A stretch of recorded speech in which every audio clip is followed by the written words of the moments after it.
Alô, bom dia, você está no canal Professor Belém nesta quinta-feira, 25 de fevereiro de 2021. A Lineable, uma empresa norte-americana criada para articular e informar pequenas empresas, subsidiá-las com informações nos Estados Unidos, publicou um relatório dizendo que o país possui hoje cerca de 40 milhões de pequenas empresas. Desses 40 milhões de pequenas empresas, o relatório diz que 14 milhões, perto de 14 milhões, 13,9 milhões dessas pequenas empresas correm o sério risco de fechar as portas até 1º de abril. E parece que não é mentira. O relatório, apresentado hoje pelo WorldNet Daily, mostra que pequenas empresas estão à beira do fechamento e esperam ganhar, ou pelo menos esperam ganhar, menos receita do que os seus proprietários estimavam. Ou seja, menos receita do que estimavam é quase zero. A matéria diz que a confiança do cliente no fluxo de caixa das pequenas empresas agora é praticamente nenhuma. Um pequeno empresário, disse que os gastos discricionários nos quais os seus negócios baseavam-se são significativamente restringidos. Ele disse que precisamos que a confiança do cliente seja elevada para trazê-los de volta e fazer com que se sintam confortáveis para comprar, para gastar o seu dinheiro novamente. Outro empresário disse que a minha renda caiu a zero. Muitos pequenos negócios, relata o WorldNet Daily, já foram esmagados devido ao quê? Aos sucessivos fechamentos por conta da pandemia do coronavírus. A receita das pequenas empresas despencou 33,1% em 10 de fevereiro, em comparação com janeiro de 2020. Isso de acordo com o Economic Tracker da Universidade de Harvard. Entre 1º de janeiro de 2020 e 31 de dezembro de 2020, cerca de 30% das pequenas empresas americanas fecharam. Pois é, agora estima-se que 14 milhões de pequenas empresas fechem até 1º de abril. 14 milhões de pequenas empresas, numa média de 5 funcionários por empresa, significa 70 milhões de norte-americanos na Rua da Amargura. Pode significar. Abre aspas, eu tenho um negócio de edição e redação online e minha base de clientes acabou, porque as empresas não podem continuar a anunciar ou fazer marketing, disse outro entrevistado. Alguns fecharam definitivamente, enquanto outros reduziram seu marketing em quase 100%.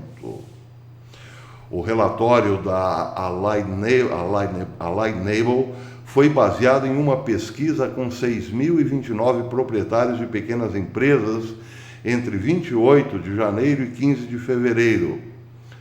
A pesquisa é proveniente de uma rede de pequenas empresas compostas por mais de 6 milhões de membros. Enquanto isso, diz a mesma matéria, empresas como Walmart e Amazon foram capazes de gerar receitas recordes em 2020. No meio da pandemia, 45 das 50 empresas públicas mais valiosas lucraram, mesmo com a taxa de desemprego dos Estados Unidos saltando para um recorde de 14,7%. Pois é isso que diz a matéria. Enquanto os pequenos vão fechando, porque não tem capital de giro para sustentar-se em sucessivos lockdowns, os médios vão se apequenando e logo mais fechando também, e os gigantes tornando-se cada vez maiores. O que podemos esperar daqui para frente? O monopólio. Quando se fala em monopólio, é bom lembrar da antiga União Soviética. O monopólio quer dizer o seguinte: sua geladeira estragou, bem, o mercado te oferece uma gama imensa de uma única marca de geladeira e te oferece também uma quantidade imensa de um único preço a pagar. É isso. Não há concorrência. E se não há concorrência, você é obrigado a comprar o que o mercado oferece, ao preço que o mercado pede. Foi assim que aconteceu na antiga União Soviética. Um único fabricante de pneus. Pois é, não importa se o pneu é de boa ou péssima qualidade, é o único que tem. E você será obrigado a comprá-lo para não ficar parado com o seu carro. A que preço? Também não importa. Não há concorrência, portanto, os preços não oscilam. É o que o dono do negócio pede, em sociedade com o Estado, claro.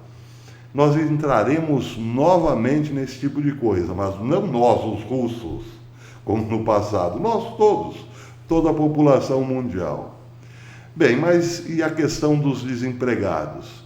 Milhões de pessoas ficarão logo mais, ainda esse ano, na Rua da Amargura.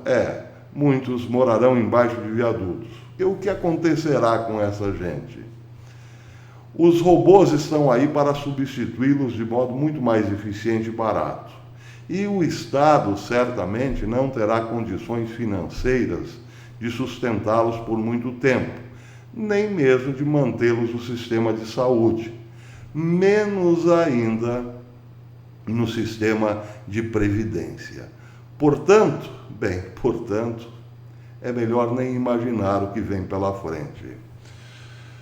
O mais interessante dessa história dos fechamentos e quebradeiras das empresas é que em todo lugar, aqui no Brasil, por exemplo, existe um defensor dessas mesmas ideias globalistas. Fechem o comércio, fechem as cidades para que os pequenos quebrem e os médios se tornem pequenos, até que, depois de longos fechamentos, quebrem também. Um exemplo disso é o governador de São Paulo. Vejam essa matéria saída ontem no Crítica Nacional. O proto-ditador tucano paulista João Dória decretou na quarta-feira, 24, ontem, a adoção do toque de recolher em todo o estado de São Paulo. A medida entra em vigor na próxima sexta-feira, dia 26, e estende-se até o dia 14 de março. O toque de recolher, que é uma medida absolutamente inconstitucional, diz o Crítica Nacional, passa a vigorar entre 23 horas e 5 da manhã do dia seguinte. Na entrevista coletiva em que anunciou a medida, João Dória não apresentou, como de costume, qualquer evidência científica que justifique a medida, limitando-se a informar que se trata de uma, entre aspas, recomendação de um certo centro de contingência da Covid. Pois é, certamente também em São Paulo acontecerá o mesmo que está acontecendo nos Estados Unidos. Claro, não só em São Paulo, outros estados seguem o exemplo de João Dória. Mas é isso, com sucessivos fechamentos, com fiscalizações permanentes e constantes, com intimidação do consumidor, para que não deixe sua casa, para que não vá às compras, logo mais teremos também aqui um número gigantesco de desempregados e pequenas empresas, que na verdade são as que irrigam os vasos capilares da economia, fechados. Por conta de quê? Bem, não há justificativa científica, como disse a matéria, mas há um projeto por trás disso e só não vê quem não quer. Aqui no Brasil, por exemplo, não será o Walmart a dominar o mercado, mas por que não grandes companhias chinesas fincando aqui os seus monopólios? Está aí o governador paulista trabalhando arduamente para que isso aconteça. E é bom mesmo nos ir acostumando com essa ideia dos monopólios chineses aqui no Brasil. Pelo menos é isso que pensa uma parlamentar carioca, vejam vocês, e bastante conhecida pelo sobrenome. O nome dela é Clarissa Garotinho. deputada federal pelo Rio de Janeiro. A mesma propôs transformar o Ano Novo Chinês em data comemorativa no Brasil. É isso mesmo que você ouviu, pacato cidadão. A celebração da festividade chinesa é feita entre os dias 21 de janeiro e dia 20 de fevereiro. Na justificativa, a deputada afirma que o objetivo da proposta seria integrar as duas nações e divulgar a cultura chinesa no Brasil. Bem, integrar as duas nações, nesse caso, é jogar fora a nossa cultura e receber uma prontinha de fora, uma cultura milenar, como forma de colonização. É o que está propondo a deputada. Ela quer que sejamos agora colonizados pela China. Jogamos fora os nossos valores, nossa cultura, e os chineses que nos mandem a sua. Daqui a pouco, a seguir, essa balada, por assim dizer, essa deputada sugerirá que criemos aqui também os nossos campos de concentração, porque isso, afinal, já faz parte da cultura chinesa. Os uigures que o digam, e os cristãos também. Essa proposta também, certamente, agradará ao argentino Bergoglio, não é mesmo? Que entregou à Igreja Católica, já há alguns anos, na China, às mãos do Partido Comunista. Pois é, quem sabe a deputada, inspirada nos valores da nova Igreja bergogliana, sugira o mesmo, que entreguemos aqui as nossas denominações religiosas ao controle do partido, como forma de aproximar os dois países. Quem sabe a mesma deputada sugira também que abandonemos o uso de garfos e facas e passemos a usar os famosos pauzinhos. Por que não? Parece absurdo? Bem, a ideia do banheiro do terceiro sexo há alguns anos também parecia absurda. Não obstante, está aí, né? Pois é. Muito bem, para terminar, se de um lado querem o fechamento e o fique em casa, fique em casa, fique em casa, cidadão, por outro, esses mesmos querem a soltura de prisioneiros. Essa matéria, também saída no Crítica Nacional, diz que uma nova leva de presos foi colocada nas ruas da Grande São Paulo por esses dias, a pretexto da pandemia do vírus chinês, que tornou-se um instrumento perfeito para colocar em prática a agenda esquerdista do desencarceramento em massa. Somente na primeira quinzena de fevereiro, um total de 122 detentos que estavam em custódias nos centros de detenção provisória das cidades paulistas de Mogi das Cruzes e Suzano foram colocados na rua. Os detentos foram soltos com base na recomendação 62 do Conselho Nacional de Justiça, uma recomendação que na prática tem força de lei, apesar de não ter sido votada por nenhum parlamentar. Essa recomendação, adotada no início da pandemia, orienta o Poder Judiciário a evitar contaminações em massa de detentos.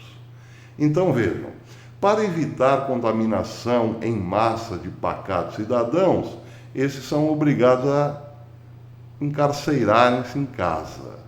E para evitar a contaminação de outros cidadãos, os apenados, eles são convidados a irem às ruas.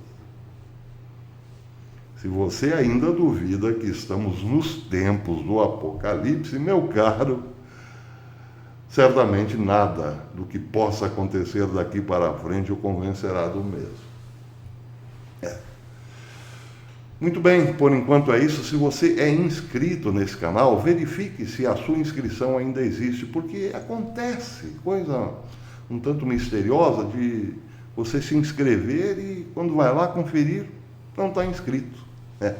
E aí o canal empaca, como de fato empacou já há um ano. Nós não Crescemos nem diminuímos.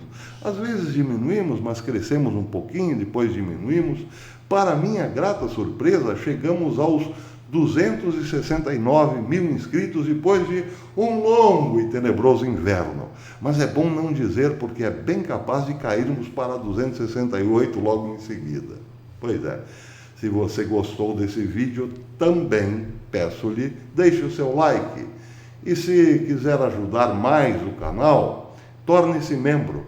Você pode tornar-se membro por R$ 2,99 mensais, o que não é nada, ou por R$ 6,99 mensais, ou então por R$ 7,99 mensais. Quase o preço de uma caixa de fósforo, de um pacote de fósforo. Não é muita coisa, mas ajuda e muito o canal a sobreviver nesses tempos do apocalipse, como diz o professor Emílio, do canal Nossa Senhora de Fátima.